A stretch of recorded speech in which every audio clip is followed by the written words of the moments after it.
Hello, everyone. Happy Fantasy Friday. I think I'm going to post fantasy videos every Friday at 8 a.m. Eastern time from now on, just so there's like a consistency or whatever. People say like algorithm likes consistent people, so whatever, I'll do it. But more importantly, no one cares about that. We are talking about the I can't hold all these like this Mistborn trilogy. So I just finished reading it. Yesterday, I recorded the review for the final book, and I've got reviews for all the books, blah, blah, blah, whatever, whatever. But today, I'm just going to be trying to convince you guys to read the Mistborn trilogy. Well, maybe not convince, but tell you if it's something that would be right up your alley. And if it is something that's up your alley, then yes, definitely you should read it. So, the amazing prose about this book. One, the magic system. If you like very great magic systems that are entwined with the lore, the world history, like, I don't even know, just like everything, and also are a good magic system, like in terms of uniqueness, creativity, well-defined in terms of like what the magic can and can't do. If you like magic like that and just like having everything tied together world building wise with the magic system, then this is god tier for that. Number two, characters. There's not really any characters that you spend a lot of time with that I did not like. Actually, there are no characters that you spend a lot of time with that I didn't like. Maybe one that I was like, this seems weird, but that character ties together with like the other characters in the end, so yeah, it's good. But like the main characters, Vin, Kelsier, and some other ones that you meet along the way, like if they have over 10 chapters devoted to them, I love them. Vin, in my review of the first book, I said was like maybe the best character in fantasy all time. She's close. She's up there. I don't know if I'll go that far. I liked her a lot in the second book and the third book too, but she kind of got like dropped down like a notch.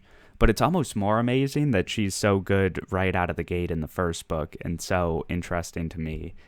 And I enjoyed following her around throughout all the books really, but particularly in the first book. It's got like the classic fantasy trope of she's learning things about the world with you, which just enhances the world building experience. I think it's not just like info dumping.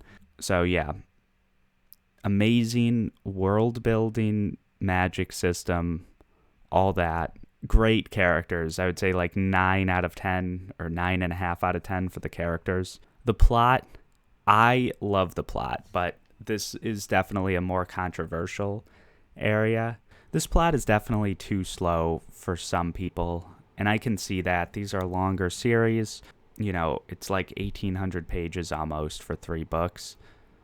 So I understand people who say it's too slow, and there's quite a bit of different types of political intrigue. And I love the political intrigue in any book, but in these books in particular, I don't think a series of books that I've read has better political intrigue, except, Game of Thrones. Like, it's on like that level of just phenomenal plotting and like, if you've seen like Game of Thrones or read A Song of Ice and Fire, there's like different types of political intrigue. Sometimes it's like friendships between political houses.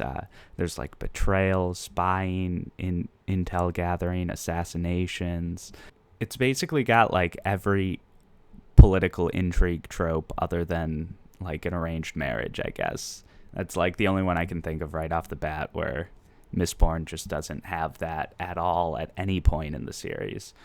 So yeah, I think just like the diversity of political intrigue topics that are touched on within the series, it's so broad that it keeps it very interesting for me. Like it's not like we spend an entire book talking about an assassination plot or something.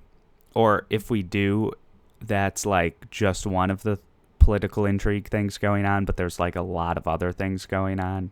And there's stuff outside of the political intrigue that happens within the plot too, just like learning more about the world and like why is ash falling from the sky, and like that's not a spoiler, I'm pretty sure like the first lines in the book are like ash fell from the sky, and like there are mists during the night. Why are there mists during the night? There's questions about the magic system. Obviously right away we don't know the magic system, but even after like the basic parts of the magic system are figured out, there's kind of questions that we don't know, and there's like different magical creatures, and it's like, that's weird, like that magical creature seems like someone who should not be able to be alive. I mean, there's no like downsides really with this book, other than maybe the pacing's a little slow. Even for me, early in the second book, it was a little slow. But, you know, once you get past some of, like, the setup stages within the books, then, you know, it's very fast at the ends and, like, well-paced throughout, I think. So for me, yeah, this is, like, a god-tier series.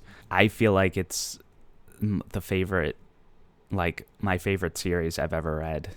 If I had to, like, just for ha-has, if I had to rank these books from favorite to least favorite, this feels like ranking my children. I don't have children, but I guess if I did, I'd imagine that this is what it would feel like. It's difficult, but first is the third book. That's my favorite. Second is the first book, and then third is the second book. I think you can definitely very easily just pick up the first book, read it all, see if you like the series, and if you do, there's 2 more books for you. But if you don't, the first book, you know, it's not like one of those series that you'll regret finishing, because there's so many like ridiculously gaping plot holes that you don't have figured out in your head. You can just read the first book and be fairly satisfied with the story of the first book. And it's not like there's like, oh my god, are all the characters dead, or like was it all just a dream, or like there's no like weird nonsense like that. So yeah, highly recommend. I'm definitely going to be talking about fantasy books every Friday. I know I talk about, you know, other things, and I do reviews of things like New York Times articles and stuff of that nature, or that's what I've been doing lately. If you've been watching this if you're like watching this video around when I'm posting it. But yeah, I mean, I'm sure I'm going to keep delving into the nonfiction world as well. But yes, just every Friday, you know, there will be a fantasy review of a book, or at least I'll be talking about something fantasy related, even if I like miss reading for like that week or whatever. So like, comment, subscribe, yeah, blah, blah, blah, whatever. See you next time. See you next Friday. Yes, next Friday at 8:30, Red Queen, the first book in a series by Victoria Aveyard. I don't actually know what this whole series is called. This is awkward. Does the series have a name? Well, whatever. Yes, the first book in a 4-book series by Victoria Aveyard. 8:30 in the morning, Eastern United States time. So I don't know what that is for everyone else, but yeah. So if you want to have like a longer conversation, definitely I'll be in the comments, you know, from 8:30 to 9:30 with the quick replies. And yeah, I mean, you can comment on like any of my videos and I'll probably see it. So yeah, see ya.